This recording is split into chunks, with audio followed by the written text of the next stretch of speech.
हाँ देखो बेटा, एनएलएम का एक काफी इंपॉर्टेंट टॉपिक है कंस्ट्रेंट रिलेशन। ठीक है। तो बेसिकली यूज इसमें काइनेमेटिक्स का होने वाला है, बट पढ़ते हम इसको एनएलएम के साथ है, तो वो भी इंपॉर्टेंस आपको समझ में आएगी अभी एनएलएम के साथ कहाँ जरूरत पड़ रही है अपन को कंस्ट्रेंट रिलेशन की फिर से काइनेमेटिक यूज करने की। ठीक है। तो क्वेश्चन ये है कि आपको M1 M2 गिवन है, लाइट स्ट्रिंग है, पुली फ्रिक्शनलेस है। जब तक ये स्ट्रिंग लाइट है और पुली फ्रिक्शनलेस है, तो आपको पता है कि पुली फ्रिक्शनलेस होने की वजह से टेंशन इस पार्ट में और इस पार्ट में दोनों तरफ सेम हो जाएगी। ये अपन पहले ही बात कर चुके हैं एनएलएम में। तो टेंशन पूरी स्ट्रिंग में सेम रहेगी। ठीक है। तो अब आपको एक्सलरेशन निकालने हैं दोनों के। मान लेते हैं ये वाला A1 से ऊपर जा रहा है, ये A2 से ऊपर जा रहा है। ये रैंडम मान लिया हमने, अगर अपोजिट होगा तो अपने आप नेगेटिव आ जाएगा। ठीक है। इसके बाद M1 M2 को सिस्टम लेके फोर्सेस अप्लाई करने हैं आपको। तो एफ बी डी ड्रॉ करेंगे, F equals to M A लगाएंगे, तो वो सब कर सकते हैं। ये अपन प्रीवियस लेक्चर्स में ये चीज डिस्कस कर चुके हैं।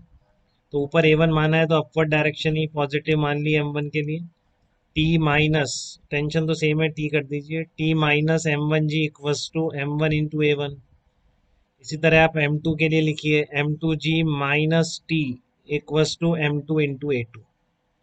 ये दोनों इक्वेशन लिखना अपन पहले से सीख चुके हैं, सिस्टम लेके एफ बी डी ड्रॉ करना। ठीक है। और फिर एक्सलरेशन मानते हुए F equals to M apply कर देते हैं। बट यहाँ पर देख रहे हैं बेटा, तीन वेरिएबल्स हैं आपके। ठीक है। तो सबसे पहले तो एनएलएम का मेथड वही है कि जितने भी सिस्टम ले सकते हैं लेते जाते हैं, और उसके अलावा अगर कोई वेरिएबल बच जाता है तो फिर हम कंस्ट्रेंट रिलेशन अप्लाई करते हैं। ठीक है। तो यहाँ पे आपने सिस्टम लेके M1 M2 को इक्वेशंस तो बना दी, बट आपका एक वेरिएबल A1 A2 T हो रहा है, सिस्टम खत्म हो चुके हैं। तो ऐसी सिचुएशन में एक और इक्वेशन लाने के लिए कोई कंस्ट्रेंट रिलेशन हम यूज करेंगे।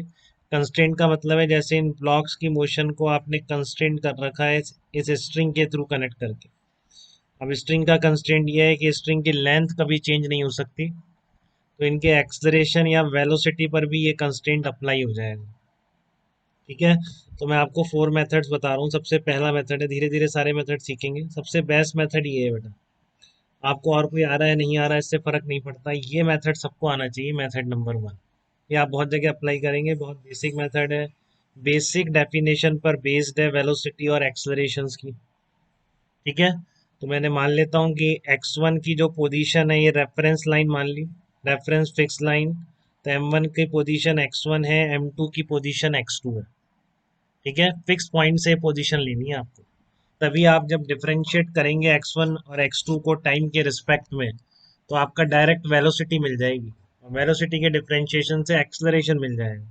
वो सब ग्राउंड के रिस्पेक्ट में तभी मिलेगा जब आप ओरिजिन पोजीशन लोकेट करने के लिए ग्राउंड के रिस्पेक्ट पर कोई फिक्स्ड पॉइंट लेंगे। ठीक है। तो अब आप इसका लिखिए, लेंथ कांस्टेंट कर देंगे। ये वाली लेंथ कितनी है, x1 है। इस पर जो लेंथ आएगी स्ट्रिंग की वो हमेशा कांस्टेंट है, लेट से इसको C0 बोल देते हैं, इस पर जो लेंथ आने वाली है। और ये वाली लेंथ कितनी आ रही है, x2 आ रही है।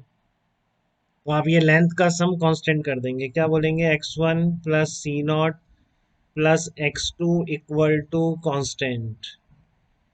ठीक है। x1 plus C0 plus x2 equal to constant आ गया। तो इससे आप क्या लिख सकते हैं, x1 plus x2 equal to constant लिख देंगे।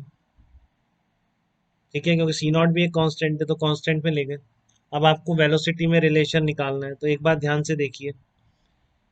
पहली बात तो ये कंस्ट्रेंट जो आप रिलेशन में भी ऐसे ही लिख सकते हैं, किधर भी रैंडम मान सकते हैं एक्सलरेशन। बट अगर आप इनके साथ इस इक्वेशंस को यूज करना है, तो डायनामिक्स लिखते time F equals to M A लगाते टाइम जिस डायरेक्शन में आपने इनका एक्सलरेशन माना है, कंस्ट्रेंट लिखते टाइम भी एक्सलरेशन की डायरेक्शन वही रखनी है बेटा, ये चेंज नहीं कर सकते। ठीक है ना, कंस्ट्रेंट लिखते टाइम भी एक्सलरेशन की डायरेक्शन आपको वही रखनी पड़ेगी। ठीक है। तो आपने इसका x1 माना है, इसका पोजीशन x2 मानी है, तो एक्सलरेशन इसका ऊपर की तरफ है, तो वेलोसिटी भी इधर ही मान रहे हैं, v1 v2। अब आप इसको डिफरेंशिएट करिए, dx1/dt plus dx2/dt equal to 0। ठीक है। अब एक चीज और कि आपका x1 कम हो रहा है, ठीक है, तो आपने v1 a1 अपनी तरफ से पॉजिटिव नंबर माने बेटा, तो इसलिए v1 को आप क्या लिखेंगे, minus D x one by D T लिखेंगे, क्योंकि D x one by D T खुद नेगेटिव है, आपने ऊपर जाता हुआ माना है। तो अगर आपने इसको प्लस लिख दिया तो आप एक पॉजिटिव नंबर को नेगेटिव नंबर के बराबर कर रहे होंगे, तो ऐसा नहीं कर सकते हम, ठीक है। तो जब ये ऊपर जा रहा है x1 कम हो रही है, इसलिए v1 को क्या लिखना पड़ेगा, minus D x one by D T, ये नीचे आ रहा है तो v2 को क्या लिखना पड़ेगा, D x two by D T लिखना पड़ेगा। तो अब यहाँ से इनकी वैल्यू उठा दो, D x one by D T कितना है, minus v1 plus D x two by D T कितना है, v2 इक्वल टू जीरो आ जाएगा। तो क्या आ गया यहाँ से आपका v1 इक्वल टू v2 आ गया। इसको एक बार और डिफरेंशिएट कर लेंगे तो क्या आ जाएगा, a1 इक्वल टू a2 आ जाएगा, ठीक है ना। एक बार और डिफरेंशिएट कर लेंगे तो आपके पास एक्सलेरेशन कितना आ जाएगा इसका, a1 इक्वल टू a2 आ जाएगा। तो ये आपके पास रिक्वायर्ड थर्ड इक्वेशन आ गई है बेटा, जिसका आप यूज कर सकते हैं आगे, ठीक है। ये आपके पास थर्ड इक्वेशन आ गई है, थर्ड रिलेशन। अब आपके पास तीन वेरिएबल, तीन इक्वेशंस रहेंगी, आप इनको सॉल्व कर सकते हैं। तो इसका जो रिजल्ट आएगा वो आपको याद भी होना चाहिए। एटवुड मशीन बोलते हैं इसको फिजिक्स में, ठीक है। तो इस एटवुड मशीन के दोनों ब्लॉक्स का एक्सलरेशन और टेंशन, इन तीनों इक्वेशन को सॉल्व करके आप निकाल लेंगे। तो एक्सलरेशन आएगा आपका m2 minus M one into G upon m1 plus m2, और जो टेंशन की वैल्यू आएगी, टेंशन आ जाएगी आपकी 2m1 m2 g upon m1 plus m2। तो ये याद रहने चाहिए आपको बेटा बस, ठीक है।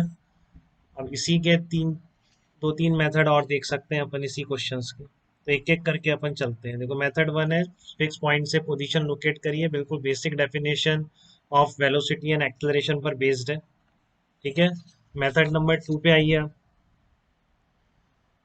ठीक है। तो ये मेथड बेस्ड है कि आपकी जो स्ट्रिंग है वो आपने लाइट मानी है बेटा, ठीक है ना। स्ट्रिंग कैसी है, लाइट है, तो स्ट्रिंग के पास कोई काइनेटिक एनर्जी नहीं आ सकती।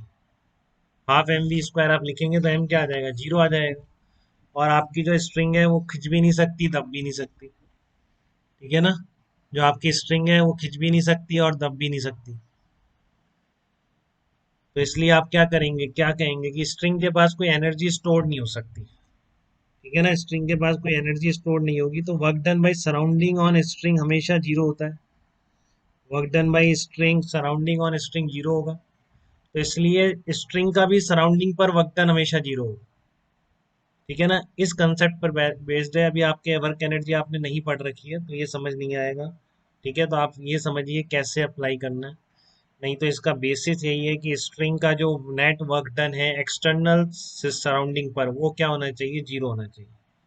तो वर्क डन जीरो होना चाहिए, तो पावर होती है, पावर का एक्सप्रेशन होता है F vector dot V vector. तो हर इंस्टेंट पे वर्क डन जीरो है, तो power supplied by the string to external surrounding zero होनी चाहिए, ठीक है।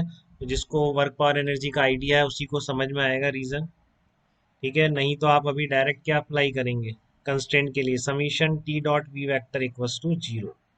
यहाँ पर टी वेक्टर कौन सा फोर्स है, सराउंडिंग पर स्ट्रिंग जहाँ पर भी फोर्स लगा रही है, जैसे इस पे भी लगा रही है पुली पर स्ट्रिंग, बट ये पुली मूव नहीं कर रही है, ठीक है। तो ये वी वाला टर्म जीरो हो जाएगा पुली के लिए।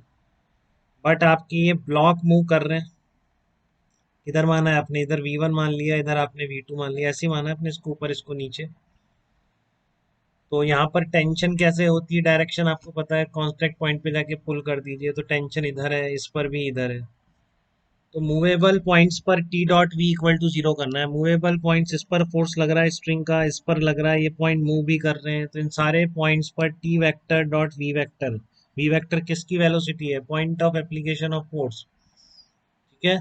तो यहाँ पर ये टी वेक्टर और V one vector same direction में आ गए, तो इस ब्लॉक के लिए क्या हो जाएगा, टी इंटू वी वन। इस वाले पॉइंट के लिए टी ऊपर है, वी टू नीचे है, तो ये अपोजिट डायरेक्शन में है, तो टी डॉट वी क्या लिखा जाएगा, T V cos pi, cos pi कितना आ जाएगा आपका, -1। तो इसलिए क्या बनेगा, T V one minus T V two equal to zero. तो यहाँ से टी टर्म हटेगा तो क्या आ जाएगा, V one equal to V two आ जाएगा। एक बार और डिफ्रेंशिएट कर दीजिए तो क्या आ गया आपका, A one equal to A two आ गया। तो ऐसे summation T dot V equal to be zero भी एक मेथड है कि आप क्या करिए, सारे मूवेबल पॉइंट देखिए स्ट्रिंग से अटैच, सब पे T vector dot V vector का समीशन हर पॉइंट पर जीरो कर दीजिए, क्योंकि net work done by string on the surrounding क्या होना चाहिए, जीरो होना चाहिए, क्योंकि लाइट स्ट्रिंग है, खींच नहीं सकती। ठीक है, तो ये आपका मेथड टू था। एक चीज़ आप जनरल मेथड से समझ सकते हैं, हर जगह नहीं लगेगा बट कई जगह एप्लीकेबल हो सकता है, कि आपने ये देख लिया कि ये की स्ट्रिंग है, तो ये जितना ऊपर जाएगा, अगर ये एक्स ऊपर गया, ठीक है, तो इसको भी पक्का एक्स ही नीचे उतारना पड़ेगा, नहीं तो स्ट्रिंग की लेंथ कहीं चली जाएगी, बढ़ जाएगी, कम हो जाएगी। तो ये एक्स वन ऊपर जा रहा है तो वो भी एक्स टू ही नीचे आ रहा है, तो डिस्प्लेसमेंट दोनों के सेम है, इसका ऊपर और इतना इसका नीचे। तो इससे आप बोल सकते हैं V one equals to V two equal to A one equals to A two, but ये बहुत कम जगह लगता है, बहुत ही सिंपल केस है अपने उनमें लग पाए। ठीक है, सबसे ज़्यादा पॉपुलर, सबसे ज़्यादा इंपॉर्टेंट मेथड नंबर वन है, वो सबको आना चाहिए बेटा। ठीक है, एक मेथड नंबर फोर है, इसके स्पेसिफिक क्वेश्चन है जहाँ पर ये प्रॉब्लम को बहुत छोटा कर देता है। ये क्या कहता है कि स्ट्रिंग के किसी भी पॉइंट का वेलोसिटी का component along the string same होना चाहिए। जैसे मान लो आपका ये दो पॉइंट है स्ट्रिंग के, इस पॉइंट की नेट वेलोसिटी इधर है, इसकी इधर है। ठीक है, इसका एंगल मान लेते हैं थीटा वन है, ये एंगल मान लेते हैं थीटा टू। ए और बी दो पॉइंट है स्ट्रिंग के ऊपर। तो स्ट्रिंग अगर टॉट है बेटा, जो इस केस में रहेंगी इस तरह के सिचुएशंस में, तो फिर क्या होगा, इस ए और बी के बीच की डिस्टेंस चेंज नहीं हो सकती, क्योंकि स्ट्रिंग आपकी खींच नहीं सकती।